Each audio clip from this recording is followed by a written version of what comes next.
Bismillahirrahmanirrahim. Assalamualaikum warahmatullahi wabarakatuh. Alhamdulillah wassalatu wassalamu ala Rasulillah wa ala alihi wa sahbihi wa man tabi'ahu wa mawalah. Subhanaka la ilma lana illa ma 'allamtana innaka antal alimul hakim. Rabbi shrah li sadri wa yassir li amri wa hlul 'uqdatam min lisani yafqahu qawli. Allahumma faqihna fid din wa 'allimna at-ta'wil warzuqna fahmal mursalin. Allahumma aftah lana futuhal arifin. Allahumma arzuqna as-sidqa fil qaul wal ikhlas fil amal. Bang Alvin Firdaus beserta seluruh tim yang ada di Pontianak, tim yang ada di Riau, Bapak, Ibu, Abang, Kakak, Adik, sahabat hijrah bersama Ustaz Abdul Somad, semuanya insya Allah sehat walafiat, zahir dan batin, selalu diberikan Allah istiqomah, ketenangan hati. Mudah-mudahan kita diberikan Allah SWT kelapangan, dibukakan pintu hati untuk sama-sama belajar. Amin ya rabbal alamin. Tema kita malam ini, tetanggamu surgamu. Pertama, makna tetangga. Dulu rumah orang, dari mulai rumah orang Aceh sampai rumah orang Minangkabau, menyeberang kita ke Kalimantan, sampai rumah orang Makassar, itu bertangga. Rumah kayu bertangga. Begitu turun tangga, langsung ketemu orang, ketemu rumah orang. Itulah dia tetangga. Jadi, alhamdulillah, jauh berjalan banyak dilihat, lama hidup banyak dirasa. Saya tengok rumah kayu di Palembang, saya tengok rumah kayu baru pulang dari Majene. Sepanjang jalan itu kami dari Sulawesi Barat, sampailah ke Pinrang. Rumah kayu bertangga. Turun dari tangga, ketemu orang, ketemu rumah orang. Itulah dia tetangga kita. Menunjukkan saking dekatnya hubungan. Dalam bahasa Indonesianya tetangga. Dalam bahasa Arabnya disebut dengan jarun atau jiranun. Diambil dari kata jiwar. Jiwar artinya samping. Orang samping saya, sisi saya, jiwar itu adalah jar saya. Dia adalah jiran saya. Jadi jiran itu bahasa Arab. Orang kita selalu menyandingkan bahasa Arab dengan bahasa Indonesia. Jiran tetangga. Jiran bahasa Arab, tetangga bahasa Indonesia. Maknanya sama. Secara bahasa artinya orang yang dekat. Orang yang di ujung tangga. Orang yang ketemu ketika turun dari tangga. Orang yang berada di samping kita. Setelah jelas bahwa dia adalah orang yang dekat dengan kita, jarak berapa rumah tetangga kita itu? Kata Imam Sufyan Ats-Tsauri, 40 rumah ke depan, 40 rumah ke belakang, 40 rumah ke kanan, 40 rumah ke kiri, itu tetangga kita.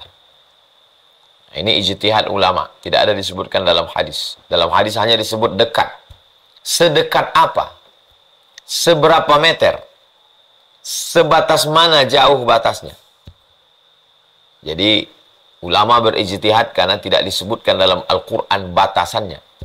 Jadi batasannya itu salah satu ulama berpendapat, Imam Sufyan Ats-Tsauri, 40 rumah ke depan, 40 rumah ke belakang, 40 rumah ke kanan, 40 rumah ke kiri.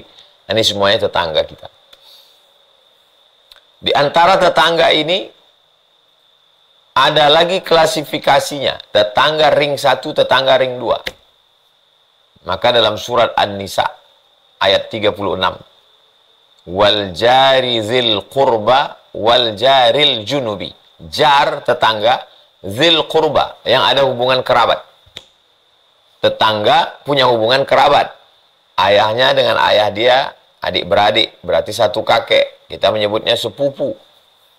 Kakek kita dengan kakek dia saudara kandung. Kita menyebutnya dua pupu. Masih ada hubungan darah karena sebab kakek saudara, ayah saudara. Ini ring yang pertama. Wal jari dzil qurba. Tetangga yang ada hubungan kerabat. Yang kedua, wal jaril junubi. Hanya sekedar tetangga, tapi tidak ada hubungan kerabat. Ini ring 2. Jadi sekarang banyak orang salah prioritas. Kalau datang undangan pernikahan, 5 surat undangan, 10 surat undangan. Maka semestinya seleksi kita yang paling dekat dulu. Wal jari dzil qurba, tetangga yang ada hubungan kerabat. wal jaril junubi, tetangga yang dekat tapi tidak ada hubungan kerabat, tetangga yang jaraknya 40, 40, 40, 40. Itu dulu kita datangi. Karena kalau kita mati, mereka ini dulu yang akan mengurus jenazah kita. Tapi sekarang apa yang terjadi? Dibuat 10 klasifikasi. Yang pertama, pejabat level provinsi, level nasional.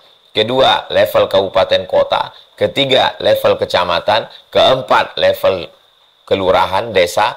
Kelima, level RT RW.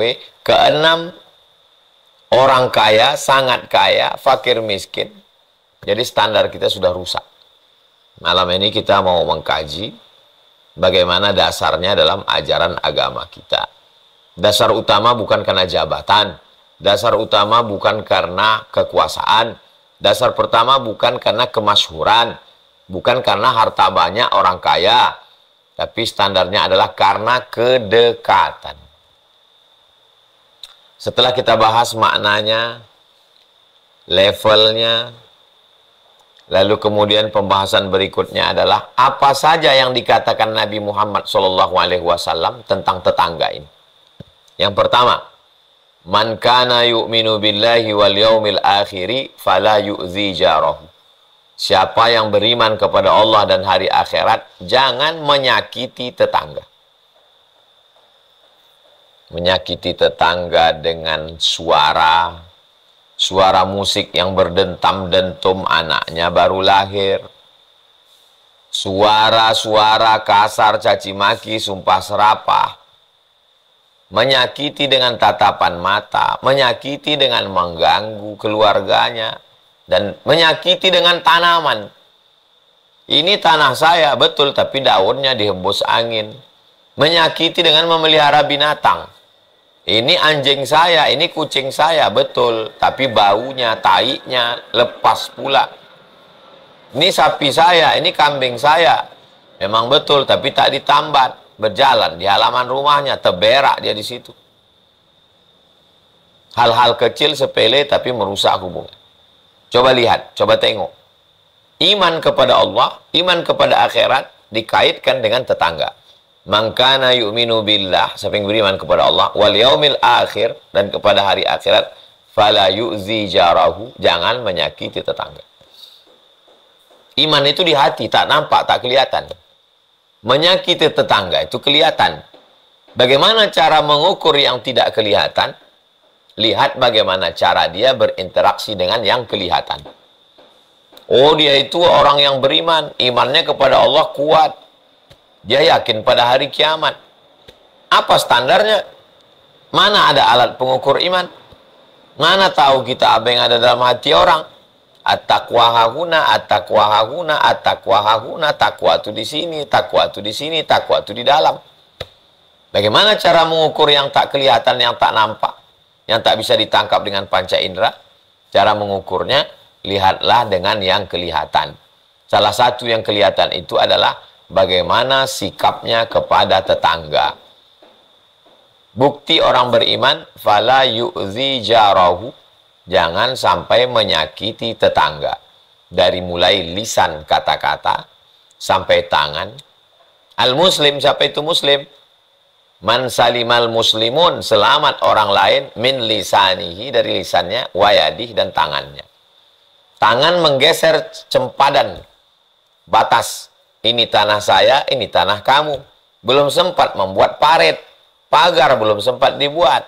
Menurut keputusan BPN, Badan Pertanahan Nasional, titik koordinat inilah batasnya.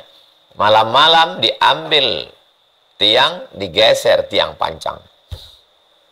Maka kata Nabi, orang yang menggeser sempadan tiang pancang batas tanah, tuwiqa, lehernya akan dililit sab'i aradin, 7 lapis tanah. Padahal yang digesernya itu hanya qaida shibrin, sejengkal. Siapa yang menggeser batas tanah sejengkal, ini dia batasnya di sini, digesernya sejengkal, tuwiqa, maka akan dililitkan yang sejengkal ini, diteruskan ke bawah, tebalnya 7 lapis tanah, tuwiqa, dililitkan ke lehernya min sab'i aradin. Begitulah bertetangga kebun, bertetangga rumah, bertetangga, berjiran, betapa kita menjaga semuanya. Pada zaman Nabi Muhammad SAW, orang yang bertetangga, kalau meninggal tetangganya, tetangganya ini mewarisi hartanya. Sampai sedekat itu. Ketika pertama kali pindah ke Madinah, orang hidup bertetangga, meninggal tetangganya, maka kata Nabi, jagalah tetangga kalian, berbuat baiklah pada tetangga, karena kalau tetanggamu itu nanti mati, kau masuk dalam ahli warisnya. Sekarang kenapa ada tetangga tidak dapat ahli waris? Meninggal tetangga kita, kita tak dapat setelah turun ayat waris. Jadi proses turunnya ayat warisan itu di Madinah. Sebelum turun ayat warisan, orang bertetangga, yatawarasuna, saling mewarisi. Meninggal si A, diwarisi si B. Meninggal si B, diwarisi si A. Sampai akhirnya turun ayat warisan, ditetapkanlah pewaris. Ayah, ibu, anak, abang, kakak, adik, istri, cucu. Tetangga tidak masuk lagi. Mansukh hukumnya. Mansukh, terhapus dengan ayat-ayat yang terkait dengan ayat mawaris, yang disebut dengan ilmu khusus bernama ilmu faraid. Sebegitu dekatnya orang bertetangga dalam ajaran Islam. Berikutnya, apa kata Nabi SAW? Tidak diakui iman seseorang man la ya'manu jarahu bawa'iqahu. Tidak aman tetangganya dari kejahatannya. Tetangga takut pergi keluar kota, pagar besinya hilang, kuncinya dipukul, rumahnya diintip, bininya diganggu, anaknya. La ya'manu jarahu bawa'iqahu. Tidak aman tetangganya dari kejahatannya. Sudahlah menolong, tidak, malah mengganggu, merusak. Akhirnya tak tahan tetangga tuh. Lama-lama dijualnya rumah itu, pindah dia ke tempat lain. Oh, ini bukan orang beriman. Agama Islam ini agama yang menyatakan iman kepada yang tak nampak. Antu'mina billah, Allah tak nampak. Wa malaikatihi, malaikat tak nampak. Wa kutubihi, Zabur, Taurat, Injil tak nampak. Wa rusulihi, Adam, Idris, Nuh, Saleh, Ilyas, Ilyasa, Zakaria, Musa, Yahya, Isa tak nampak. Wal yaumil akhir, hari kiamat belum nampak. Wa bil qadari khairihi wa syarrihi, takdir baik, takdir buruk yang tertulis di Lauhil Mahfuz tak nampak. Tapi yang tak nampak ini diukur berdasarkan yang tampak. Yang tampak itu apa? Buka mata, buka jendela, yang pertama kali nampak tetangga. Tetanggamu itulah standar imanmu. La yu'minu ahadukum, kamu tidak beriman. Sampai kapan? Hatta yuhibba li akhi, sampai kau sayang kepada saudaramu ma yuhibbu li nafsi, sama seperti sayang pada dirimu sendiri. Kalau makanan nasi uduk ini enak di lehermu, kau ingin orang yang kau buka jendela, kau turun tangga, dia pertama kau jumpa, dia juga merasakan yang sama seperti yang lewat di tenggorokan. Kalau kau rasa cendol ini enak di mulutmu, santannya, gula merahnya, manisnya, maka kau juga ingin yang enak itu lewat juga di mulut tetanggamu. Kalau belum sampai ke tingkat itu, la yu'minu, kamu belum beriman. Lebih tegas lagi apa kata Nabi? Laisa bil mu'min, tidak diakui keimanannya. Siapa itu yang tidak diakui keimanannya? Yabitu syab'anan, tidur dalam keadaan perut kenyang. Wajaruhu ila jambihi ja'i'un, tetangganya kelaparan. Pergi umroh setahun berkali-kali. Pak Haji ke Makkah berkali-kali. Tembok rumah tinggi tak terdengar suara ratapan anak yatim fakir miskin. Diketuk pintu, Assalamualaikum, yang keluar anjing herder. Berimankah dia? Kata Nabi, laisa bil mu'min, tak beriman. Siapa dia? Yabitu syab'anan, perutnya kenyang, hidupnya tenang, lenang, kenyang, tenang. Wajaruhu ila jambihi ja'i'un, tetangga di sebelah rumahnya kelaparan. Ketika seorang ulama pergi bersama rombongan melaksanakan ibadah haji, Sampai di tengah perjalanan tercium bau harum semerbak wangi. Didekati ternyata orang sedang memasak. Boleh kami minta makananmu? Kata yang memasak, halal bagi kami, haram bagi Tuhan. Kenapa begitu? Karena ini bangkai tikus. Kenapa kalian makan bangkai tikus? Haram. Tak ada makanan daripada mati. Bagi kami halal karena darurat. Tak boleh pilih mati. Tapi bagi Tuhan haram karena kalian tak darurat. Apa yang mereka lakukan? Karena ini bukan haji yang pertama. Kalau haji yang pertama, lanjutkan haji. Ini haji yang kedua, sunat. Yang berangkat haji pertama, lanjutkan. Yang haji yang kedua, kita kasihkan duit berangkat haji kita ini ke fakir miskin ini, pulang kita.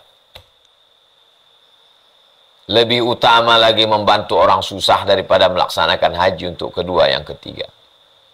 Betapa egoisnya kita. Udkhulu min abwabin mutafarriqah. Masuk ke surga jangan dari satu pintu saja. Pintu ke surga bukan cuma haji. Pintu ke surga adalah menyantuni anak yatim, fakir miskin, bil khusus yang ada di pelupuk mata.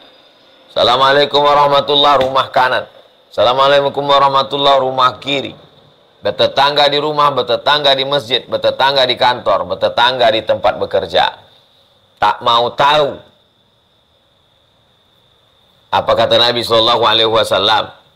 Orang yang tidak mau tahu, man lam yahtam bi amril muslimin, siapa yang tidak peduli kepada urusan saudaranya, laisa minhum, maka dia tidak diakui sebagai seorang muslim. Karena cuek, karena tidak mau tahu, karena tidak mencari tahu. Tolong setelah mengaji ini, cari tahu tetangga 40 ke belakang, 40 ke depan, 40 ke kiri, 40 ke kanan. Berapa yang anak yatim, berapa yang fakir miskin, berapa yang janda tua, berapa yang tak makan, berapa yang uang sekolahnya belum terbayarkan. Kita ditanya, dituntut nanti di hadapan Allah Subhanahu wa taala. Mereka tidak meminta karena dia menjaga harkat martabat dirinya. Karena mereka yang susah ini terbagi dua. Yang pertama, fi amwalihim haqqum ma'lum. Di dalam harta kamu, di dalam slip gaji kamu, di dalam kantong kamu, ada milik tetanggamu. Tetangga ini terbagi dua. Yang pertama, lisaili, meminta dia. Tolong kasih beras pak, anak saya belum makan. Ada satu lagi, wal mahrum. Dia tak minta. Ditahankannya berlapar-lapar di rumah, puasa sunat, minum air putih, sampai dapat rezeki, hidupnya bersambung. Selama dia susah itu, apa yang terjadi pada kita? Bagaimana kalau dia mati kelaparan? Makanya dulu mereka sholat ke masjid, begitu selesai sholat ke masjid, Assalamualaikum warahmatullahi. Oh, si fulan. Assalamualaikum warahmatullahi. Oh, kemana si fulan? Datang ke rumahnya. Sekarang kita satu masjid, satu ustadz, satu imam, satu nabi, satu kiblat, satu Allah. Tapi tak pernah mau tahu siapa yang ada di samping kita. Datang ke masjid, sholat, dengar pengajian, zikir, baca Quran, selesai, pulang. Tak kenal sama orang, la salam wala kalam. Bagaimana supaya kenal antara ibu-ibu dekat rumah saya ini? Maka dibuatkanlah pengajian sore habis Jumat Asar. Pekan pertama kajian fikih. Pekan kedua hadis bersama Ustadz Abdul Somad. Pekan ketiga akidah. Pekan keempat akhlak. Dihadirkan alumni-alumni Al-Azhar Kairo. Ada namanya Ustadz Dr. Hanafi. Ada namanya Ustadz Dr. Zul Ikrami. Ada namanya Al-Mukarram Ustadz Al-Nafdinar. Didatangkan. Khawatir tetangga tidak mau mengaji karena malu tidak bayar iuran. Tidak dikutip iuran. Sudah berjalan sejak ditempati Ma'had Az-Zahra ini 2021, 1 Juni. Sampai sekarang sudah Agustus 2023. Tidak ada iuran. Karena khawatir malu nggak datang karena iuran. Oh kalau gitu nggak ada iuran, nggak ada air putihnya, nggak ada snacknya. Ada. Berjalan sampai sekarang. Dari mana datangnya? Wallahu a'lam bishawab. Allah bukakan pintu rezeki. Malu datang pengajian ibu-ibu. Kenapa ibu nggak datang? Malu, jilbabnya belum lunas. Tidak punya seragam. Nggak usah pakai seragam. Ibu-ibu yang mau pakai seragam silakan. Yang nggak mau pakai seragam nggak usah. Yang penting ngaji, datang silaturahim. Ibu Anu mana? Kenapa nggak datang? Sakit dia Pak Ustadz. Jenguk. Ibu Anu kenapa? Meninggal dia Pak Ustadz. Doakan. Antar ke kuburnya. Sore baca Yasin. Habis baca Yasin, tahtim, tahlil, zikir. Habis itu tausiah Ustadz. Habis itu tanya jawab. Selesai. Ketemu. Silaturahim. Man ahabba yubsata lahu fi rizqihi, siapa yang mau lapang rezekinya, wa yunsa'alahu fi asarihi, panjang umurnya, falyasil rahimahu, hendaklah dia menyambung silaturahim. Bapak-bapaknya bagaimana? Jangan ketemu dengan bapak-bapak di meja gaple, ketemu di pos kamling, baik, tak salah, tapi perbuatan yang dilakukan alangkah indahnya ketemunya di masjid. Ustaz Somad itu cuma pandai ceramah aja, itu tetangga, dia sendiri tak kenal dengan tetangganya. Datanglah ke jalan Kamboja. Saya setiap subuh Rabu, sepanjang jalan Kamboja, 1,6 km dari Subrantas masuk ke dalam, sudah berjalan, masuk tahun kedua. Musola dekat rumah Al-Muhajirin, masjid, musola. Ada 4 di sepanjang jalan ini. 4 saya isi. Supaya apa? Supaya datang tetangga, mungkin dia tua, mungkin dia sakit, mungkin dia tak bisa jalan jauh, mungkin dia tak bisa naik motor, mungkin dia tak bisa naik sepeda, dia mau jalan. Saya yang datang ke situ. Jadi tak ada alasan untuk tak jumpa tetangga. Apa yang mau ditanyakan? Tulis di kertas. Silakan, bebas. Kalau malu, kalau segan. Jadi sepanjang jalan ini tetangga jumpa dengan saya sebulan 4 subuh. Ditambah petang Jumat, 5 kali berjumpa. Silakan datang. Apa yang mau disampaikan, apa yang mau ditanyakan, apa yang mau dikeluhkan. Untuk apalah Ustaz ceritakan ini? Saya tak mau cerita ayat, hadis, ayat, hadis, ayat, hadis. Ustaznya sendiri berkurung dalam rumah, dalam mobil, lewat kacanya hitam, tak pernah nampak kami. Berarti kalau ada orang ngomong begitu, tak pernah datang pengajian. Kalau dia datang pengajian, jumpa. Dapat hewan kurban, potongkan, masukkan ke plastik, bagikan tetangga keliling. Sesuai kemampuan lah. Yang tak mampu, la yukallifullahu nafsan illa wus'aha. Itulah yang bisa dilakukan. Dibuat sekolah. Jangan sampai terlalu tinggi bayarannya. Saya pesankan kepada ustazah, coba survei berapa uang sekolah sana sini. Sekian. Jangan buat. Jangan kutip uang bangunan, uang itu, uang ini mempersulit orang. Buka TK, buka SD, buka SMP. SMP ada yang boarding, ada yang non-boarding. Saya kan dekat rumah sini tak perlu boarding. Tak usah boarding. Setor hafalan Quran tetap ada. Dari mulai yang kecil. Anak-anak mengaji. Buatkan ngaji anak-anak. Sudah berjalan tahun ketiga. Anak-anak mengaji. Untuk apa ini? Supaya tetangga dapat menikmatinya. Oh, kami setiap hari Selasa malam Rabu ngaji dengan Ustadz Somad. Kalian? Tak ada pernah kami jumpa dengan Ustadz tuh. Ustadz tuh yang dipentingkannya orang Pontianak, orang Sulawesi, orang Jakarta, orang dekat rumah dia tak ada. Apalah gunanya pengajian kita malam ini? Omong doang. Hanya untuk orang lain, diri sendiri tak mengamalkan. Inilah maka saya ceritakan. Supaya apa? Supaya saya yang menyampaikan pun yakin dengan yang saya sampaikan. Karena saya mengamalkannya. Lalu kemudian, bagaimana Allah Subhanahu wa Ta'ala mengikatkan kita dengan tetangga ini sampai mati menghadap Allah Subhanahu wa Ta'ala. Kalau mati tetangga itu, maka kita memandikannya, mengkafankannya, menyolatkannya, menguburkannya, mengantarnya ke liang lahat. Man syahidal janazah, siapa yang menyaksikan jenazah, hatta tusalla 'alaiha, ikut salat jenazah, lahu qirat, dia 1 qirat. Wa man syahidal janazata, siapa yang menyaksikan jenazah, hatta tudfana, sampai ke pemakamannya, lahu qiratan, dia dapat 2 qirat. Wa mal qiratan ya Rasulullah? 2 qirat itu apa? Kata Nabi, mithlul jabalainil azimaini, seperti 2 bukit Uhud yang besar. Sampai mati. Bertetangga ini hubungan kita putusnya 2. Pertama, dia mati. Yang kedua, kita mati. Dan setelah mati itu pun hubungan tetap tak putus. Kalau teringat, bacakan Al-Fatihah. Ziarah ke kuburnya. Doakan dia. Nasihat menasehati sesama tetangga. Wa tawasaw bil haq wa tawasaw bis sabr. Kenapa kau tak ke masjid?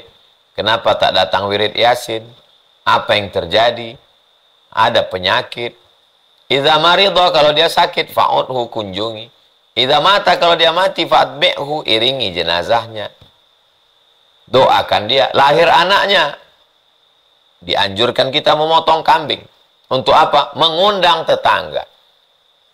Ini yang diundang orang-orang jauh. Nggak, tetangga kita diundang makan bersama. Idul Fitri, dibuatkan acara halal bihalal. Supaya apa? Supaya ada pertemuan-pertemuan. Pertemuan malam Jumat, pertemuan subuh Rabu, pertemuan petang Jumat, pertemuan anak akikah, mendoakan barakallahu laka fil mauhub, semoga Allah memberikan berkah pada anak yang dikaruniakan Allah, wa syakartal wahib, kau menjadi orang yang bersyukur pada Allah, wa ruzikta birrahu wa balagha asyuddahu, kau dapat anak yang berbakti dan anakmu ini sampai usia dewasa. Menikah anaknya, datang kita. Barakallahu lakuma wa baraka alaikuma wa jama'a bainakuma fi khair. Sakit dia, kita jenguk. U'izuka bi kalimatillahi tammati min kulli syaitani wa hammah wa min kulli ainin lamah. Ya Syafi, engkau yang maha menyembuhkan. Ya Kafi, engkau maha mencukupkan. Ya Mu'afi, engkau maha menyehatkan. Ishfi mardona, sembuhkan saudara kami. Mati dia, kita ziarah ke kuburnya. Assalamualaikum ya ala diyar minal mu'minin. Wa inna insyaallah bikum lahiqun yarhamullahul mustaqdimin wal mustakhirin. Datang kita ke keluarganya, takziah. Kedatangan kami ini tak dapat menghidupkan yang mati, mengembalikan yang hilang. Tapi paling tidak menjadi setawar sedingin. Menjadi pelipur lara, menyiram air dingin ke hati yang kering kerontang. Innalillah wa inna ilaihi raji'un. Bapak, ibu sayang. Tapi ada yang lebih sayang lagi, yaitu Allah Subhanahu wa taala. Alladzina idza asabathum musibah. Orang-orang beriman kalau dapat musibah, qalu inna lillah wa inna ilaihi rajiun. Kami ikut berbela sungkawa. Isna'u ta'aman li ali Ja'far. Meninggal tetangga kita, bawakan air minum, buatkan makanan. Karena orang meninggal ini sudah menyibukkan mereka, tak sempat dia memasak. Buatkan teh manis besar, kasih es batu, antarkan. Buatkan sarapan, buatkan makan, antarkan. Kami tahu kau susah hati, tak sempat. Ini, tak sanggup memasak, belikan air, kotak, galon, serahkan. Begitu yang diajarkan Nabi SAW. Isna'u ta'aman li ali Ja'far. Buatkan makanan untuk keluarga Ja'far, li'annahu yusghiluhu. Jadi kalau ada orang komplain, kenapa orang mati kalian makan-makan? Ini bukan makan-makan bahagia. Makan-makan menolong orang susah, tak sempat dia masak. Perutnya lapar, maka kita kasih dia makan. Iya, tapi kalian makan harta anak yatim. Mana ada orang makan harta anak yatim? Dari dulu kita udah ada tradisi. Di depan rumah itu dibuatkan baskom. Baskomnya ditutup kain. Yang bawa duit, dimasukkannya duit ke dalam, biar jangan ketahuan berapa duit dia kasih. Yang bawa beras, dimasukkannya berapa kaleng susu ke dalam. Maka di dalam bercampur beras itu sama duit. Berasnya dimasak. Tukang masaknya siapa? Tetangga di belakang. Beli ikannya, beli sardennya, beli ayamnya, itulah duit itu dipakai. Begitu ajaran dari zaman dulu sampai sekarang. Kombinasi antara agama dengan local wisdom. Zaman dulu orang buat rumah, itu tidak membawa tukang. Saya masih kecil, masih mengingat bagaimana bersama tetangga keliling ikut mencacakkan tiang rumah, kata orang Melayu. Menegakkan tiang rumah, ada yang bawa pisang, ada yang bawa teh, ada. Jadi orang merasa memiliki. Itu rumah kau itu dulu, aku yang menegakkan tiangnya. Orang sekarang dia panggil arsitek, dia panggil tukang, tak mau tahu lah salam wala kalam. Tak ada rasa memiliki. Tak ada rasa persaudaraan. Makanya kalau momen-momen pertemuan yang ada itu, yang dikatakan sebagian orang sebagai perbuatan bid'ah, karena terjebak pada sampulnya. Maulid Nabi, Isra Mi'raj, nuzul Quran, tahlilan, yasinan, itu hanya casingnya saja. Isinya momen pertemuan. Jadi banyak orang terjebak pada nama. Namanya ini, yuk robah aja namanya. Namanya apa? Silaturahim. Sama macam orang tak mau makan ikan. Kasih dia ikan. Saya tak mau makan ikan. Tuan rumah ini cerdas. Dibawanya ikan itu ke dapur, di blendernya, dicampurnya tepung, kasihnya bawang. Digorengnya pakai telur. Habis itu disiramkannya kuah cuko. Diminum, dimakan, sedap ini. Itulah ikan yang kau tak mau tadi. Makan ikan tak mau. Makan pempek habis 3 piring. Ikan juga lah itu namanya, ikan yang diolah. Jadi pertemuan kita itu daripada ngobrol tak tentu arah, ngalor ngidul, bagus kita duduk membaca Yasin. Kenapa bid'ah pula? Apa salahnya orang baca Quran? Yasin itu bagian dari Quran. Habis itu kata sambutan, ngobrol apa kabar, say hello. Kenallah, terjalinlah semuanya. Jadi kalau ini kita laksanakan, maka insya Allah sholat berjamaah, pengajian, bertatap muka. Jadi semakin canggih alat komunikasi. Zaman dulu di kampung gelap tak ada listrik, tapi orang kenal. Sekarang terang benderang orang tak kenal. Kenapa? Karena tak ada pertemuan, tak ada perjumpaan. Berjumpa di medsos. Lain waktu jumpa aslinya. Di medsos muda betul, pas asli tua. Tak sama bentuknya. Karena medsos tidak bisa mewakili kehidupan yang nyata. Bahwa kita berhubungan melalui alat komunikasi, melalui grup WhatsApp, oke, tidak salah. Tapi jangan tinggalkan yang offline. Jangan hanya terpaku kepada online. Maka pertemuan, persahabatan, sampai puncaknya kata Nabi, almar'u ma'aman ahab. Orang akan bersama dengan siapa yang dia cintai. Bagaimana kalau tetangga kita itu tak Islam? Dalam kitab Sa'ah wa Sa'ah, ditulis oleh Abu Amr al-Misri. Diterjemahkan dalam bahasa Indonesia, judulnya Semua Ada Saatnya. Seorang ulama dari kalangan tabi'in namanya Al-Imam Al-Hasan Al-Basri dari kota Basrah, Irak. Dia sakit, tak keluar-keluar rumah. Datang tetangganya menjenguk. Tetangganya ini tak Islam. Kata tetangganya, mana Hasan Al-Basri? Dia di kamar. Masuk tetangganya itu ke kamar.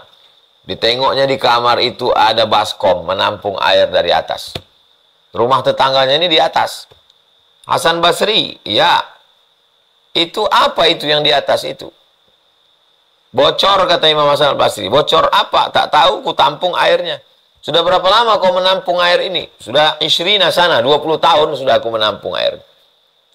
Kata tetangganya, itu WC ku itu Hasan Basri. Kau tak pernah komplain sama sekali.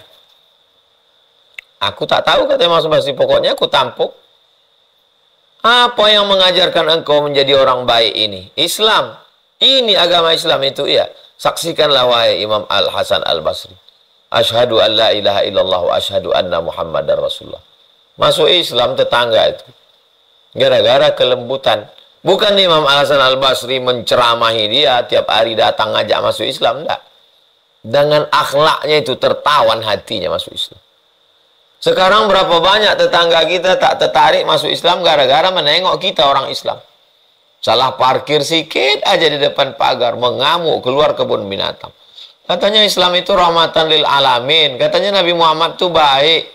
Aku menengok tetanggaku inilah tak jadi aku masuk Islam, Pak Ustadz. Kalau ku dengar ceramah itu baik kali Islam ini. Al-Islamu mahjubun bil muslimin. Orang Islam ini terdinding gara-gara orang Islam. Agama Islam ini terhijab gara-gara orang Islam. Agama Islam ini bagus, mengajarkan hubungan pada tetangga baik. Tapi bintang iklannya tak menarik. Alhamdulillah tema kita malam ini adalah tetanggamu adalah surgamu. Karena kalau tidak baik kepada tetangga, melayang surga, berubah menjadi neraka gara-gara zalim, aniaya kepada tetangga. Saya Abdul Somad hanya sekedar berusaha. Belum sempurna. ke depan mudah-mudahan dengan kajian malam ini kita menjadi lebih baik. Sebagaimana biasa, jam 20.40 itu kita serahkan kembali ke Bang Alvin Firdaus. Itu yang dapat saya sampaikan pada kesempatan kali ini. Bang Alvin Firdaus, saya serahkan untuk dialog interaktif. Terima kasih. Wassalamualaikum warahmatullahi wabarakatuh. Waalaikumsalam warahmatullahi wabarakatuh. Masya Allah, lugas, lengkap, padat. Mudah-mudahan Abang Kakak bisa menyimak apa yang menjadi poin-poin tentang bab tetangga ini. Insya Allah kita akan lanjut ke sesi berikutnya, Bang Kakak ya Bunda. Di sesi tanya jawab ini, kurang lebih nanti ada beberapa jamaah yang kami persilahkan ya untuk bisa tanya jawab langsung. Sebelum itu kami ingin menyampaikan informasi. Jadi bagi Abang Kakak yang ingin bergabung di grup WhatsApp, kami sudah menyiapkan grup WhatsApp untuk program Hijrah Bersama UAS ini. Nah, linknya kami sampaikan di kolom chat. Di kolom chat, silahkan untuk yang belum bergabung saja ya. Cukup untuk yang belum bergabung. Jadi kalau yang sudah bergabung di grup Hijrah Bersama UAS, itu tidak perlu bergabung lagi. Klik linknya, nanti akan langsung tertaut menuju grup Hijrah Bersama UAS. Klik linknya. Baik, Masya Allah. Mungkin dimulai dari dialognya dari sebuah hadis yang kami temukan, Ustadz, bahwa Rasulullah itu saya baca sebuah hadis, kalau kita masak, itu dianjurkan untuk memperbanyak kuah supaya tetangga itu ikut merasakan juga, Ustaz. Dari hadis tersebut, apakah ini menunjukkan bahwa seorang muslim itu memprioritaskan tetangga di bab sedekah, Ustaz? Karena kami juga menemukan di Quran surat Al-Baqarah ayat 215 juga bahwa berbunyi yas'alunaka madza yunfikun qul ma anfaqtum min khairin falil walidaini wal aqrabin. Nah, wal aqrabin di sini apakah ini juga disebut sebagai tetangga, Ustaz? Baik. Idza tabakhta, kalau engkau memasak, fa aktsir ma'aha, banyakkanlah kuahnya. Kenapa banyakkan kuah? Karena susah sampai di Madinah. Miskin. Andai kau masak kuah pun banyakkan kuah. Ittaqin nar walau bisyiqqi tamrah. Kalau kau punya sebiji kurma, maka sebelah, bisyiqqi, kau belah dua, sebelah ke mulutmu, sebelah ke saudara. Artinya semua mengisyaratkan kepada berbagi. Wajaruhu ila jambihi ja'i'un, tetangganya kelaparan, imannya tak diakui. Disuruh memasak lebihkan kuah. Untuk siapa? Bagi kepada tetangga. Wal aqrabin, walizil qurba, kerabat. Wal jarizil qurba, tetangga yang ada hubungan kerabat. Qurba, aqrabin dari kata qarib, dekat. Dekat apa? Dekat hubungan kekerabatan. Sedangkan tetangga disebut dengan jar. Ada tetangga yang kerabat, ada tetangga yang tidak kerabat. Mana yang lebih dekat? Tetangga yang kerabat. Karena dua-duanya dapat. Dapat tetangganya, dapat kerabatnya. Untuk apa? Untuk berbagi, tolong menolong. Tolong menolong itu ada dua. Tolong menolong dengan materi, beras, makanan, minyak, pakaian. Tolong menolong non materi, nasihat, sumbang saran. Maka selalu disebut terima kasih atas partisipasi material dan moral. Material, materi, benda. Moral, moral, akhlak. Kalau kita mampu, buat baiklah dengan harta. Tak mampu buat baik dengan harta, maka dengan tenaga. Tak sanggup dengan tenaga, tahan diri untuk tidak menyakiti. Kalau menahan diri untuk tidak menyakiti pun tak bisa, maka habislah sudah usaha kita untuk berbuat baik. Kalau menahan diri itu kan tak ada yang keluar. Duit tak keluar, nasihat cakap tak keluar. Hanya menahan diri untuk tidak menganiaya orang lain. Demikian Bang Alvin. Wallahu a'lam.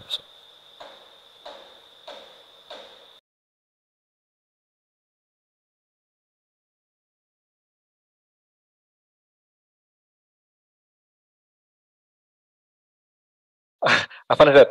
Baik, satu lagi pertanyaan Ustaz. Tetangga ini kan kadang punya dua mata pisau Ustaz ya.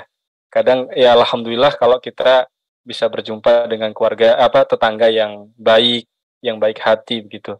Tapi ya nauzubillah, andaikan kalau kita ketemu dengan tetangga yang kondisinya itu agak toksik, misalnya mengganggu, nauzubillah lah.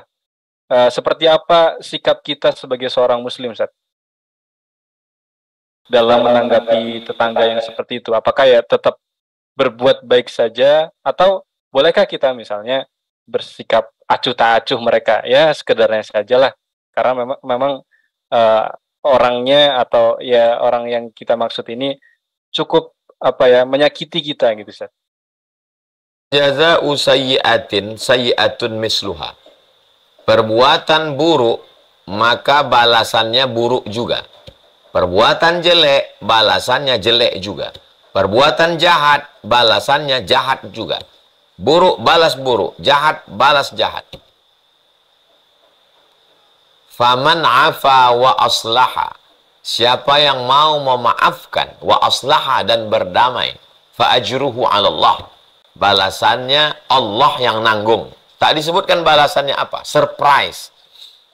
Ayat ini mengandung dua. Yang pertama fikih. Secara fikih, secara hukum, maka kita boleh membalas. Tapi setelah hukum, ada yang lebih tinggi daripada hukum, yaitu akhlak. Maka secara akhlak, bagaimana kita bersikap? Lain padang, lain belalang, lain lubuk, lain ikannya, lain orang, lain sifatnya. Ada sifat manusia ini, kalau kita kasih hati, minta jantung. Kita kasih tangan, diinjaknya kepala kita. Orang begini mengajarnya mesti dengan hukum. Tapi ada orang, kalau kita balas baik, tertawan hatinya. Meleleh air matanya. Menyesal dia buat jahat dengan kita. Bisa kita agak-agak, bisa kita duga-duga, berdasarkan pendapat-pendapat sahabat jiran tetangga, mana yang mesti dimaafkan, mana yang mesti kita ambil tindakan. Dalam beberapa kasus, saya membawa ke pengadilan. Kata Pak Polisi, ini nanti BAP, Ustadz akan dibawa ke Polda. Siap, saya kosongkan 1 hari. Nanti di Polda Ustadz kosong sehari, habis itu dibawa ke pengadilan. Saya kosongkan sehari, karena orang ini mesti dikasih pelajaran. Tapi ada orang-orang yang tidak, karena menurut saya membuang-buang energi. Jadi bisa kita berijtihad dalam hal ini untuk mengambil tindakan atau tidak. Ada beberapa orang, kalau kita terlalu dekat, terlalu akrab, menimbulkan mudarat. Maka kata pepatah orang Melayu, genting tak putus. Putus jangan, tapi genting. Genting itu ibarat tali karet yang ditarik, nyaris-nyaris macam putus, tapi tak putus. Say hello, apa kabar, sehat, cukup, sewajarnya saja. Karena kita udah tahu, ini orang kalau nanti berlanjut, ini panjang ceritanya. Begini begono, kita tahu, kita cut aja. Tapi putus tak boleh. Nah, jadi berlaku pada hukum, hukum itu tidak buta. Hukum tetap juga ada di sana yang disebut dengan urf. Makanya pengambilan hukum dalam Islam itu 10. Quran, hadis, ijma', qiyas, syar'u man qablana, sadduz zara'i, qaulus sahabi, istihsan, istishab, urf. Urf, bagaimana kebiasaan? Bagaimana kebiasaan orang menangani orang ini? Oh, dia ini nggak bisa Pak Ustadz. Kalau tak dibawa ke hukum, habis kita. Nah, itu mesti bawa hukum. Orang ini memang awal-awal begini Pak Ustadz, tapi kalau lama-lama nanti baik. Orang model begini, dibaik-baikin, insya Allah baik. Nah, jadi itulah perlunya kita berinteraksi dengan orang lain. Tetangga kita ini ada yang lebih tua, didulukan selangkah, ditinggikan seranting, banyak asam garam pengalaman hidupnya. Makhaba man istakhara wa manadima man istashara. Tak sia-sia orang yang mau istikharah dan tak menyesal orang yang mau minta pendapat orang lain. Demikian, Mas. Baik, Masya Allah. Jawabannya insya Allah ini menjawab beberapa pertanyaan-pertanyaan yang lain ya. Pertanyaan Kak Betty dari Pekanbaru, mudah-mudahan juga ikut terjawab. Kak Az-Zahra, sejenis ya pertanyaannya ya. Tetangga yang agak menyakiti begitu. Baik, kami langsung persilahkan bagi Abang Kakak, Bunda yang ingin bertanya. Silakan raise hand. Kami pilih dari Ahwat terlebih dahulu. Ibu Tarsih Yulianingsih. Silakan Ibu.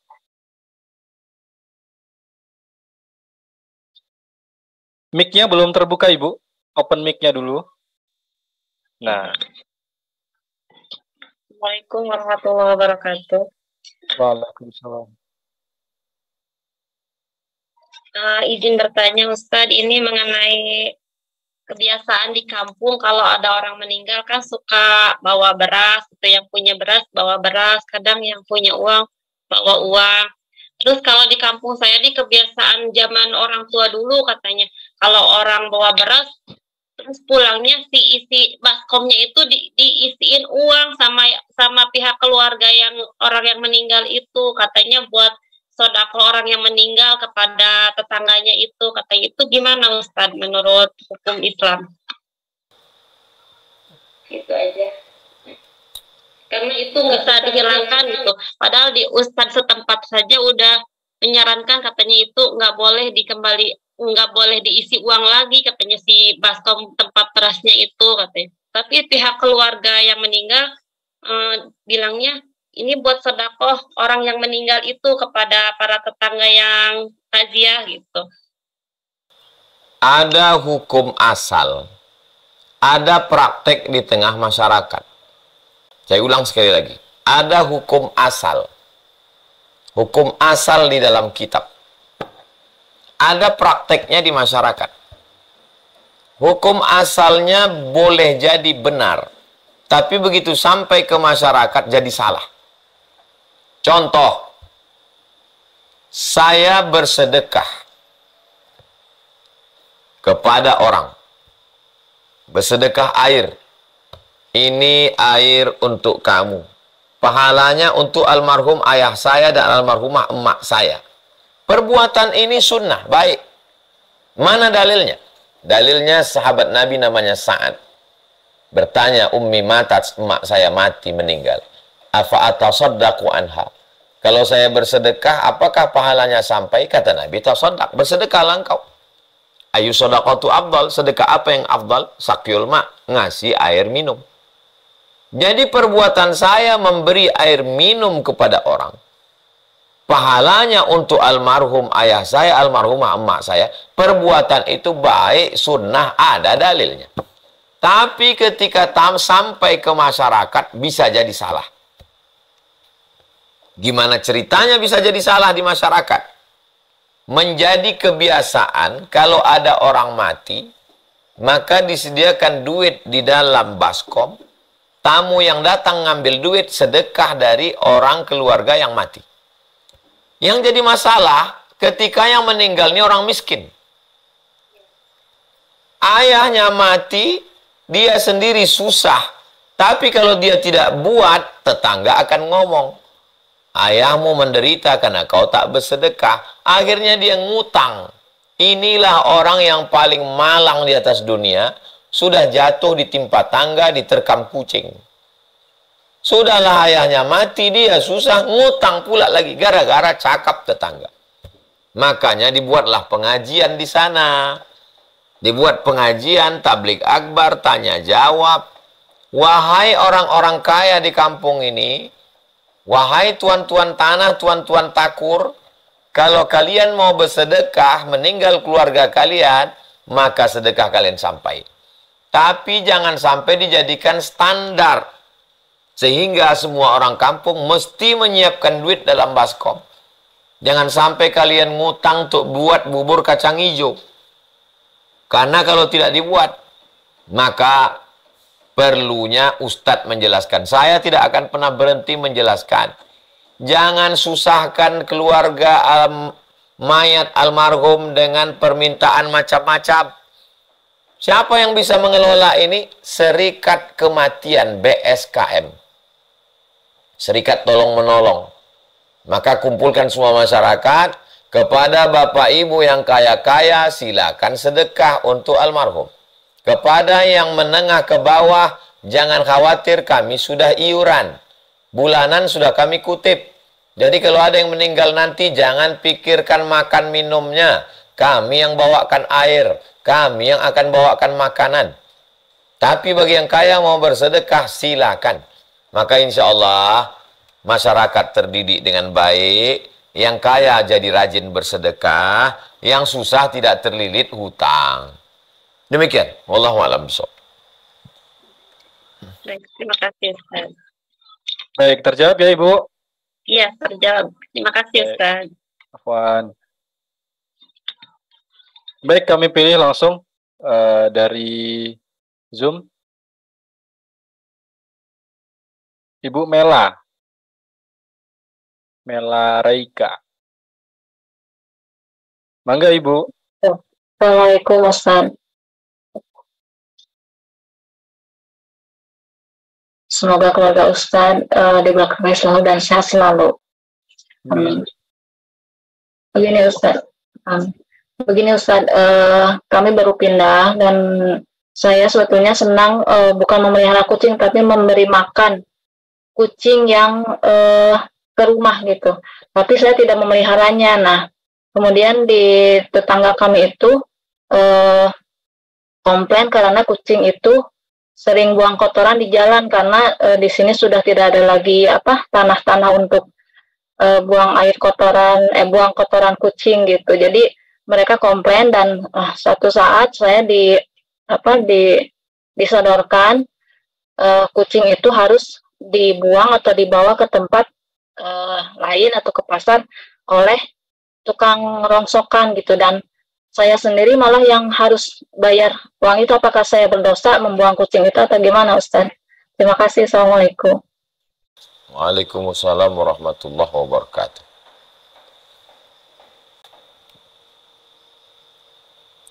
Nabi bercerita tentang seorang perempuan yang pelaku zina, jahat, diampunkan dosanya gara-gara mengasih minum anjing. Tapi juga Nabi bercerita tentang seorang perempuan yang ahli ibadah, masuk neraka gara-gara tidak mengasih makan kucing. Apa hikmah di balik itu? Bahwa kesalehan tidak diukur hanya dari ritual, tapi kepedulian kepada makhluk Allah. Perbuatan ibu memberi makan kucing tidak salah. Tapi dengan diletakkannya makanan di depan rumah, kucing kalau udah tahu dia itu ada makanan, dia datang tiap hari.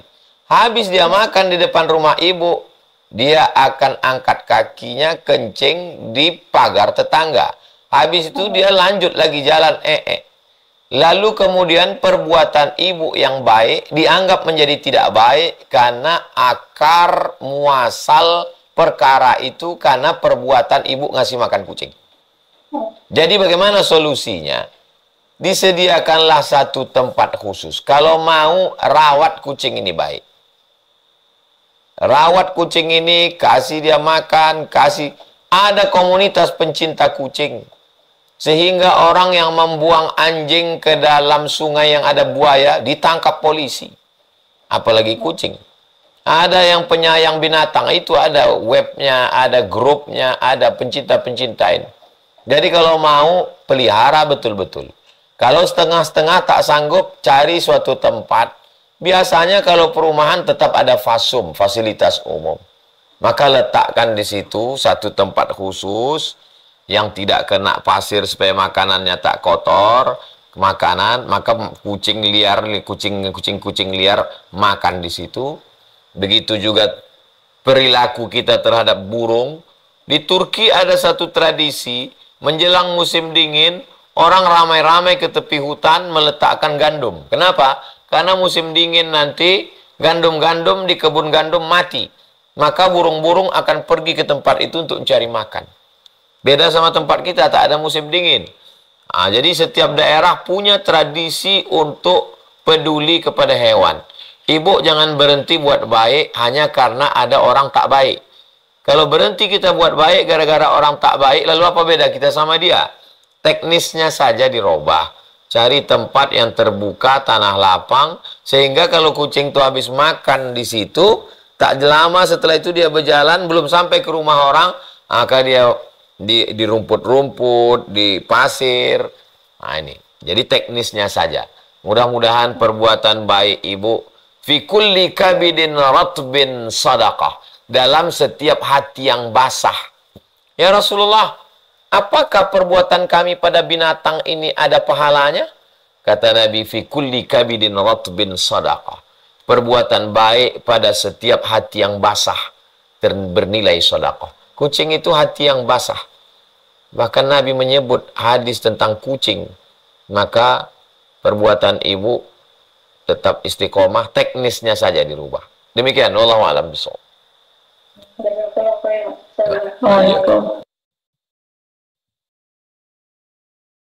Baik, langsung saja kita ke penanya berikutnya. Kami persilahkan Bapak Herman dari Bandung. Silakan Bapak.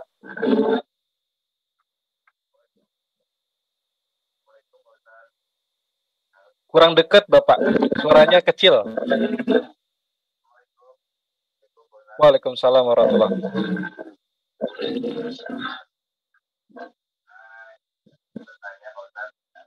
Kami punya tetangga, tapi itu dia pemerintah. Kita tidak tahu aturan agama yang lain. Apa yang harus buat bila tetangga tersebut berduaan kepada Allah. Kurang jelas Bapak. Ustadz dengarkah Ustadz?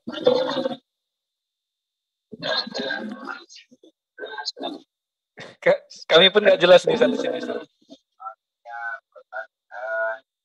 Kita punya tetangga Muslim, dia belum berikan. Kita tidak tahu aturan agama mereka. Kalau kita kan dilarang berduaan. Saya sebagai tetangganya harus bagaimana menegur apakah biarkan. Kurang jelas. Kami coba konfirmasi Pak ya. Terkait cara ibadah tetangga ya, bagaimana kita ngajarin cara beribadah, begitu Bapak?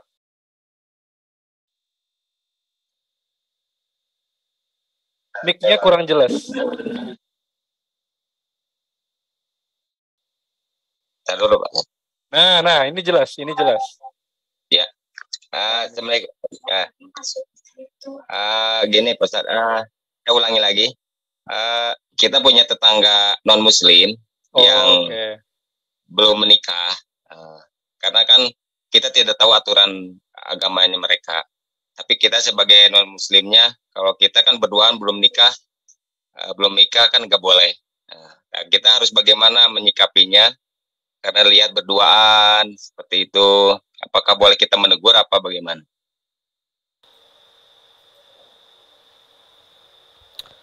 Kita ini tinggal di negara hukum. Hukum kita berdasarkan Undang-Undang Dasar Pancasila, Undang-Undang Dasar 1945. Pemerintahan yang terendah paling bawah ada RT, ada RW. Maka dudukkan bersama. Kalau kita tinggal di komplek perumahan tetangga ada yang tidak Islam. Perbuatan yang bagi kita mungkar, bagi saudara kita itu tidak mungkar. Contoh, duduk minum khamar. Itu sesuatu yang biasa.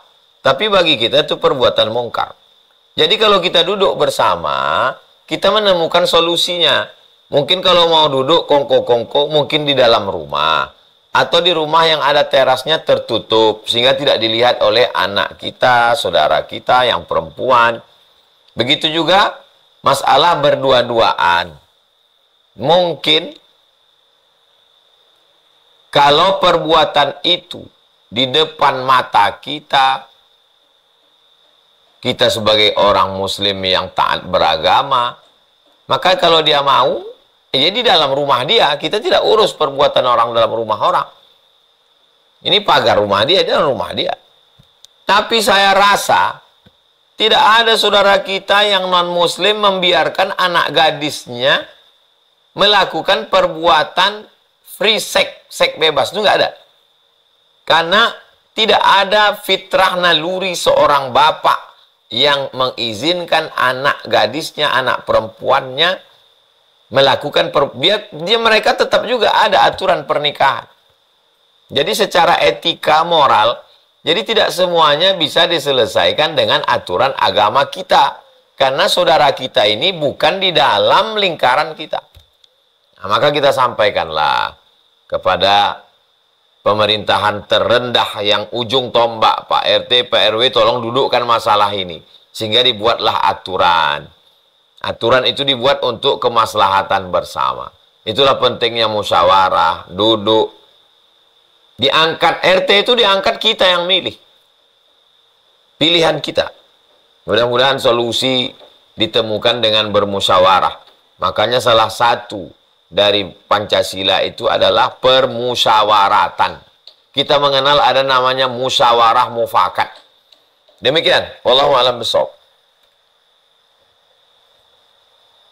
Baik, terjawab Bapak. Insyaallah. Berikutnya kami persilahkan Pak Ahmad ya, Pak Ahmad. Tapi sebelum itu kami ingin mengajak mungkin bagi abang kakak ayah bunda yang belum menunaikan wakafnya, sodakohnya untuk pembangunan Pondok Pesantren Az-Zahra, kami persilahkan, linknya kami tautkan lagi di kolom komentar. Nah, masih banyak ruang-ruang kebaikan yang menanti untuk abang kakak ayah bunda. Mudah-mudahan tiap dinding yang terbangun, tiap ruangan nanti yang diisi oleh para ahli ilmu dan penghafal Quran, itu mengalir pahalanya, mengalir jariahnya, untuk semuanya, untuk abang kakak ayah bunda yang ikut kontribusi. Mulai dari Rp10.000, abang kakak ayah bunda bisa ikut kontribusi berwakaf, baik atas nama pribadi atau atas nama orang tua. Sekali lagi, linknya kami tautkan di kolom komentar. Nah, insya Allah. Kami persilakan langsung ya ke Bapak Ahmad, Afwan. Oke, open mic-nya Bapak. Baik. Dengeran Pak Ustadz? Dengeran. Assalamualaikum warahmatullahi wabarakatuh. Waalaikumsalam warahmatullahi wabarakatuh. Terima kasih Buya atas waktunya dan Kang Ustadz Alvin. Salam kenal, saya Ahmad Marogi. Mungkin yang kemarin juga sempat ikut hadir Pak Buya di acara tausiah di daerah Cisauk. Masya Allah.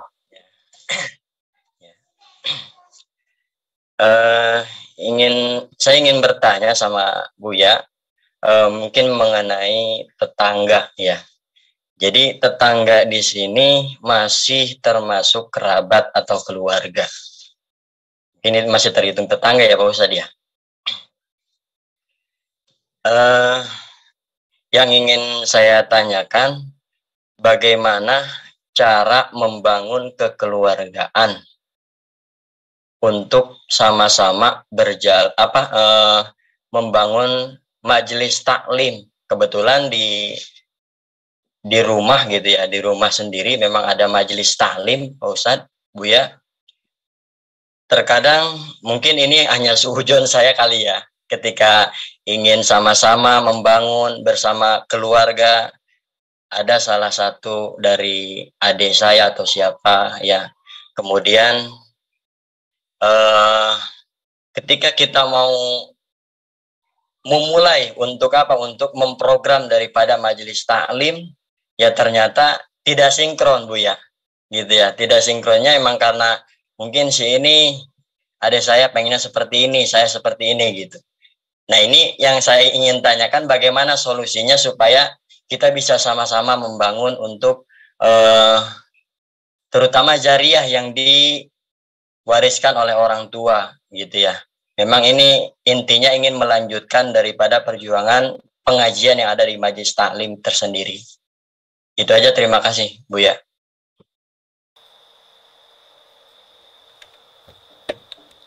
Untuk masyarakat sekitar, saya buatkan kajian subuh Rabu, Riyadhus Shalihin.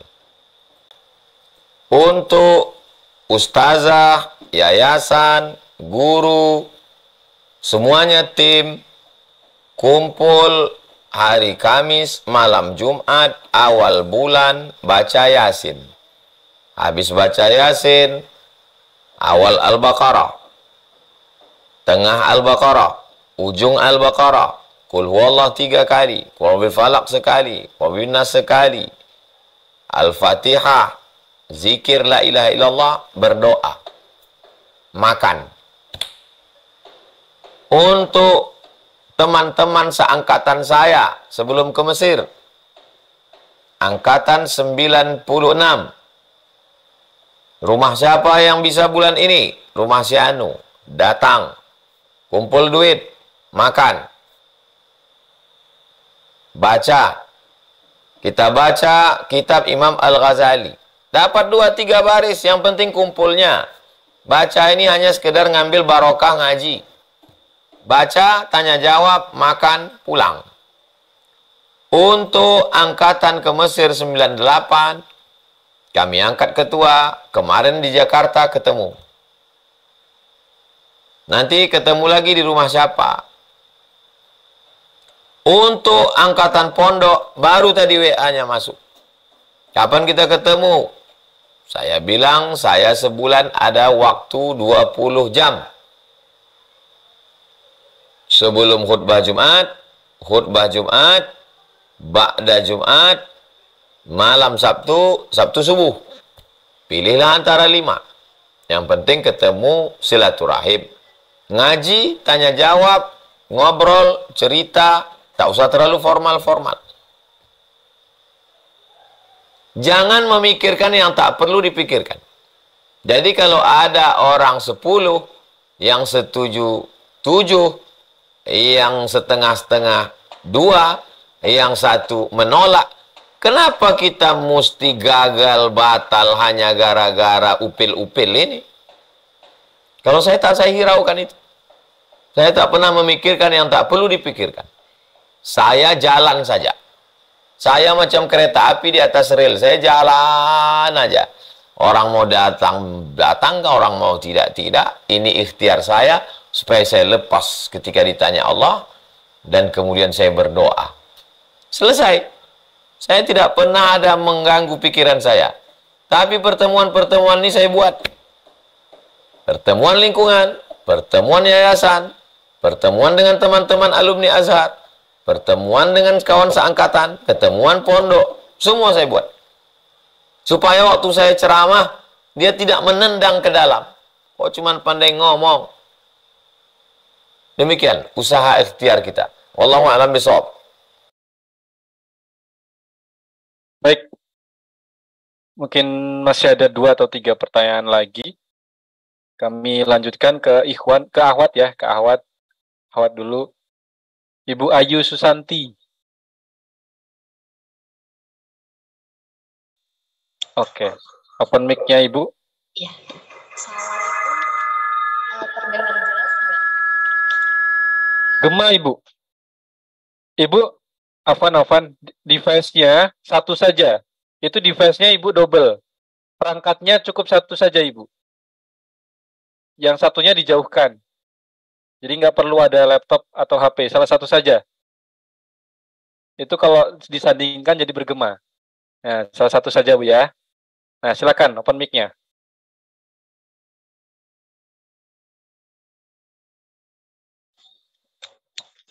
Oke. Bismillahirrahmanirrahim. Assalamualaikum warahmatullahi wabarakatuh. Waalaikumsalam. Sebelumnya, jazakallahu khairan katsir atas kesempatannya, Bang Alvin juga Ustadz. Baik Ustadz, izin bertanya. Saya ada teman yang bertanya kepada saya.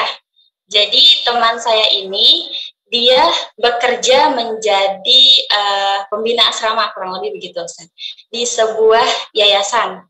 Nah, tapi di yayasan ini, dia kategorinya bisa diartikan pengabdian gitu Ustaz. dan hanya diberi honor kurang lebih sekitar 300.000. Tapi itu pun diberikannya ketika sudah 6 bulan, gitu Ustaz.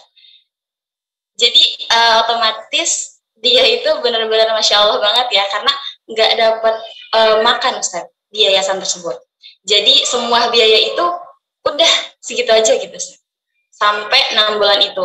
Jadi selama ini kadang dia makan itu suka utang pinjam gitu dengan kawan-kawan yang lainnya. Nah, sekarang ini ayahnya sudah berusia lanjut gitu dan sudah tidak bekerja. Sedangkan dia punya 3 adik, yang mana semua adiknya sekolah. 1 adiknya pesantren, cukup membutuhkan biaya, juga 2 adik yang lainnya. Gitu.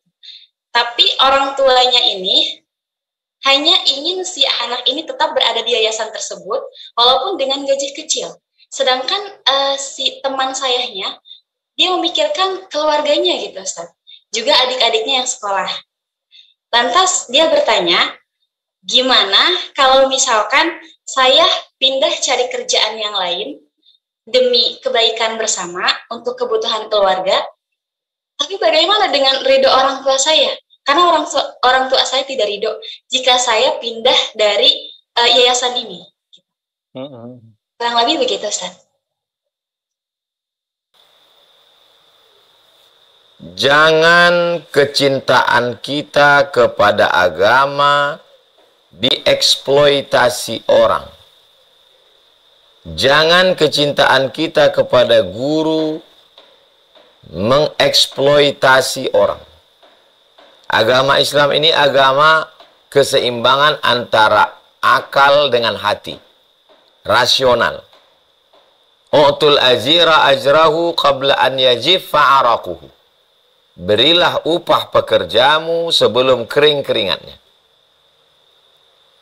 Lihat yayasan ini. Bagaimana keuangannya? Kalau yayasan ini secara finansial mandiri bisa menggaji orang, tapi dia menggaji 300.000 per semester 6 bulan, itu membunuh orang. Maka dia mesti diusut. Karena penipuan, mengeksploitasi orang. Lapor ke polisi. Penggelapan dana umat. Keluar dari situ. Tapi kalau pondok ini susah, memang tidak mampu, maka kalau masih mau mengabdi, mengabdilah. Menolong dakwah. Tapi kalau tidak mampu, 300.000 6 bulan, itu sangat di bawah fakir miskin. Di bawah miskin, di atas fakir sedikit. Karena beda fakir sama miskin, fakir tidak ada income sama sekali. Ini ada 300.000. Miskin, karena tidak mencukupi kebutuhan. Maka sampaikanlah ke ayah, ke ibu. Ayah, ibu, aku di sini cuma digaji 300.000. Aku menanggung makan kalian. Aku menanggung makan adik-adik.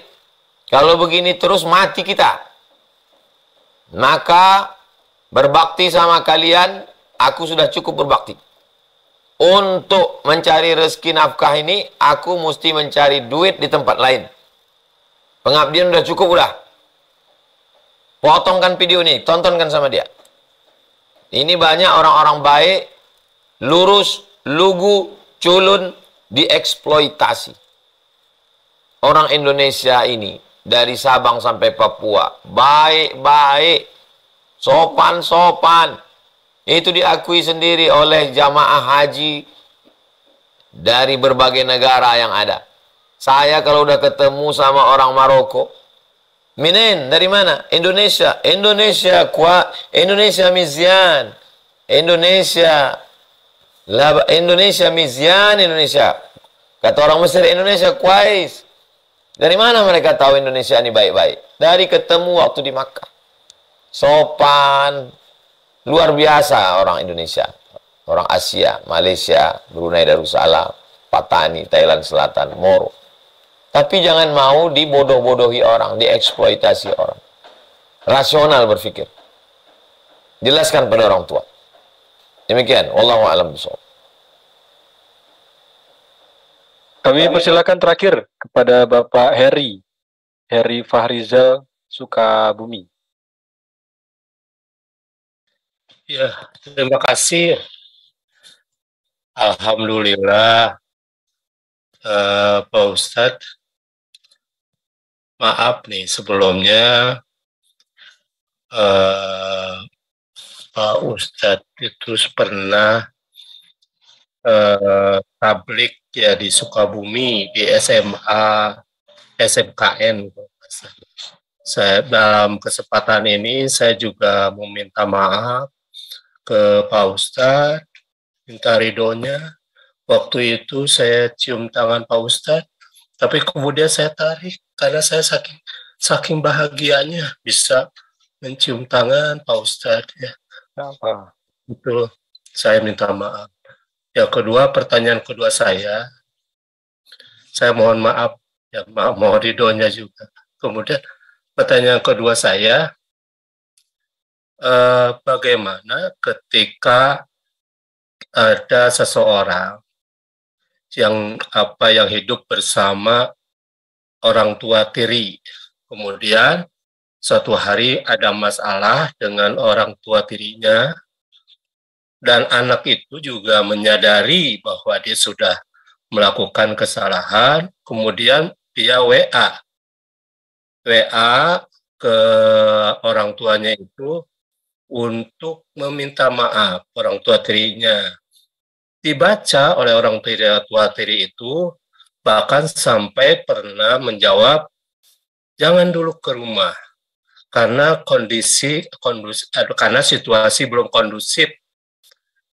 Hati anak ini memang ingin meminta maaf ya ke orang tua tiri ini, tapi jawabannya seperti itu. Kemudian terus melakukan mengirim terus-menerus minta maaf, nggak dibalas sama sekali, ya nggak dibalas sama sekali, tapi dibaca. Nah gitu ya. Nah ini membuat risau hati anak tersebut. Apakah anak tersebut juga sudah termasuk kategori durhaka atau bagaimana? Gitu. Karena ini juga akan menyangkut silaturahmi ya anak dengan orang tua walaupun mungkin tiri statusnya gitu ya. Nah itu aja Pak Ustadz. Mohon maaf sebelumnya saya pernah ya berbuat tidak baik ya. Saya mencium tangan dan kemudian menarik hampir jatuh Ustaz waktu tablik itu. Saya minta maaf sebelumnya. Makasih. Assalamualaikum warahmatullahi wabarakatuh. Waalaikumsalam warahmatullahi wabarakatuh. Saya sekolah S1, S2, S3. Saya ceramah, tausiah. Menurut hukum manusia yang melihat saya lebih mulia dari jamaah. Tapi apakah saya benar-benar mulia dalam pandangan Allah? Maka yang melihat itu nanti adalah Allah Ta'ala di akhirat. Di akhiratlah nanti baru nana yang nampak. Apakah saya lebih mulia atau bapak lebih mulia? Innallaha la yanzuru ila ajsamikum. Allah tidak melihat tubuh kamu. Wala ila suwarikum. Allah tidak melihat rupa kamu, titel kamu, hafalan kamu. Walakin yanzuru ila qulubikum. Yang dilihat Allah adalah hati kamu. Saya husnuzon, hati bapak lebih bersih. Bapak lebih ikhlas. Saya tak pernah memikirkan jamaah yang menarik saya, menarik peci saya, menarik tangan saya. Saya menganggap mereka semuanya adalah hamba Allah. Mereka umat Nabi Muhammad sallallahu alaihi wasallam. Saya diberikan amanah untuk menyampaikan ayat-ayat Allah, hadis-hadis Allah. Itu nikmat sudah luar biasa. Mudah-mudahan silaturahim kita di dunia sampai ke surga. Amin ya rabbal alamin. Terkait tentang seorang laki-laki atau perempuan punya ayah atau punya ibu, meninggal ayahnya atau ibunya, lalu ayahnya menikah lagi dengan perempuan, lalu kemudian itu adalah ayah tirinya, atau ayahnya menikah dengan perempuan, itu ibu tirinya, bukan ibu kandungnya, maka itu sama dengan ibu kandung. Ayahnya sudah melakukan hubungan, maka sampai hari kiamat itu adalah mahramnya, namanya mahram mu'abbad, mahram kekal abadi sampai hari kiamat. Dalam mazhab Syafi'i tidak batal wudunya, maka dia berbakti dengan ibu tirinya itu. Kalau dia perempuan, dia berbakti dengan bapak tirinya itu, bapak anak itu laki-laki ataupun perempuan. Terjadi masalah, sakit hatinya, jangan kau datang lagi ke rumahku. Pada hari Jumat atau hari libur Sabtu Ahad, bawalah anak istri. Mungkin melihat kita panas hatinya, menengok anak kita meleleh air matanya. Aku tak mau menerimamu, tak mau menerima anakmu, tak mau menerima binimu. Pergi kamu. Pergilah. Karena dia sedang marah. Jangan membuat marahnya bertambah. Jumat akan datang, datang lagi. Bawakan makanan. Dicampakkannya makanan itu, pulanglah. Jumat akan datang lagi, bawakan kain. Digunting-guntingnya kain itu, pulanglah. Jumat akan datang lagi, bawakan baju koko. Kalau dia perempuan, bawakan hijab, jilbab. Dicampakkannya ke paret, pulanglah. Sampai akhirnya dia mati. Supaya tidak menyesal. Nanti kalau dia mati, kamu tidak menyesal insya Allah. Pegang cakap saya. Karena habis sudah perbuatan baik. Sampai botol itu habis, kering sekering-keringnya, habis. Habis. Supaya tak menyesal. Karena kalau tidak buat baik, nanti menyesal. Kalau kata orang Melayu, tak tahu risau hati kemana nak dialamatkan. Jadi mumpung nyawanya masih ada, buatlah baik. Tak usah pikirkan responnya, jangan pikirkan cakapnya, pikirkan saja perbuatan kita. Orang tua itu, baik yang kandung maupun tiri, baik orang tua maupun mertua, macam Quran lapuk. Mau dibaca tak terbaca, mau dibuang berdosa. Jaga-jaga saja, sampai akhirnya dia hilang sendiri. Orang tua itu lama-lama mati juga dia. Sementara mati dia itulah kita buat baik. Tak ada ruginya berbuat baik. Wa man tufiqu min khairin ya'lamullah. Apa saja perbuatan baik yang kamu lakukan, Allah Maha tahu. Kalau kita buat baik, insya Allah anak kita juga nanti berbakti sama kita. La yukallifullahu nafsan illa usaha. Allah tidak membebani lebih dari yang kita mampu. Usaha, ikhtiar, doa, supaya Allah lembutkan hatinya. Demikian, wallahu a'lam bishawab. Baik, alhamdulillah rabbil alamin, wassalatu tabarakallah. Banyak sekali insight, banyak sekali pelajaran ilmu yang bisa kita dapatkan malam hari ini tentang bab tetangga, bagaimana Islam menjalin hubungan bertetangga. Mudah-mudahan kita bisa memahami, mengamalkan, juga mengajarkan atas apa yang sudah kita dapat malam hari ini, Bang Aka. InsyaAllah. Dan kami ucapkan terima kasih untuk Abang Kakak yang sudah ikut bersodakoh untuk pembangunan pondok pesantren Az-Zahra. Berkah selalu untuk semuanya yang sudah bersedekah. Mudah-mudahan pahala jariyahnya mengalir terus tanpa putus kepada kita semua yang ikut berkontribusi. Amin Allahumma amin. Baik, terakhir Ustadz. Mungkin kesimpulan dan juga atau closing statement terkait tema pada malam hari ini, sekaligus minta doanya untuk kita semua. Mohon keridhaan untuk memimpin doa. Tafadhal Ustaz. Dunia ini tempat ujian. Ujian tauhid mencari Allah. Ujian mencintai Rasulullah. Ujian berbakti pada orang tua. Ujian keluarga sakinah. Ujian mendidik anak. Salah satu ujiannya adalah ujian dengan tetangga. Kalau dapat tetangga yang kurang baik, maka yakinlah bahwa dia salah satu ujian yang dikirimkan Allah untuk kita. Dapat istri baik, dapat anak baik, dapat orang tua baik, dapat tetangga yang baik.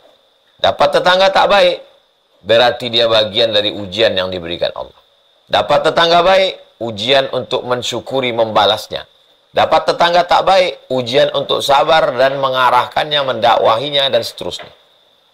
Kalau begitu kita berpikir, maka itu bagian dari ibadah, bagian dari amal soleh. Lagi-lagi yang membuat kita nyaman ini adalah cara kita berpikir. Mudah-mudahan kita tidak putus asa, terus berbuat baik. Perbuatan baik kita itu jadi amal soleh. Terus doakan supaya tetangga kita menjadi lebih baik, bertetangga di dunia, bertetangga juga nanti di surga Jannatul Firdaus. Al-hadhihi niat untuk niat yang baik ini. Al-Fatihah. A'udzubillahi minasyaitonirrajim. Bismillahirrahmanirrahim. Alhamdulillahirabbil alamin. Ar-Rahmanirrahim. Maliki yaumiddin. Iyyaka na'budu wa iyyaka nasta'in. Ihdinas shiratal mustaqim, shiratal ladzina an'amta 'alaihim ghairil maghdubi 'alaihim waladdallin. Amin. Allahumma shalli ala sayyidina Muhammad wa ala ali sayyidina Muhammad. Assalamu alayka ya Rasulullah.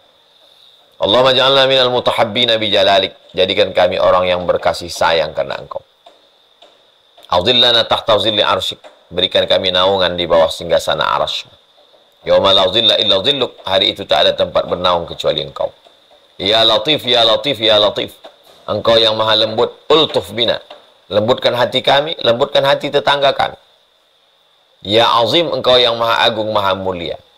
Muliakan kami dengan maaf. Wa ja'alna minal afin. Jadikan kami orang-orang yang suka kepada maaf.